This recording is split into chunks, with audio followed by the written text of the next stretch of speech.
Саламатсыздарбы? Куттарана кызыгуучулар. Бул Полония көчөтү тигилгенине 2 жыл мурун. Бул эмес мурдагы жылы 2023 жылы март айында тигилген. Март айында турабыз. 2 жылда ушунчалык чоңойду. Кичинекей эле көчөт болчу. Бул Полониянын FT Energy деген сорту. Бул Чүйдө, Ош, Жалал Абад, Баткен областтарында жакшы өсүп атат. Түз өсөт, бат өсөт. Эгерде текстирезден кылгандан кийин бутап турсак, текстирез кылып туруп,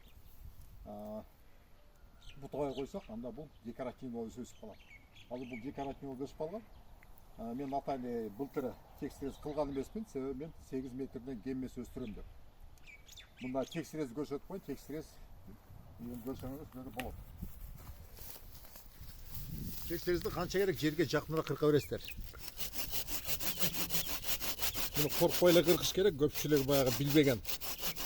Чала молдолор айтат, эмне кыркып салам деп. Бул куттарак кырккандан кийин ошончалык жакшы өсүп, жакшы чоңоет.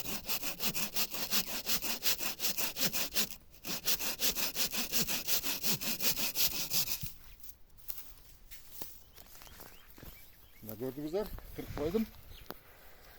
Ушуну Кудай көрсө 8 метрден кем эмес өстүрөм. Текстирез ушунчайча болот.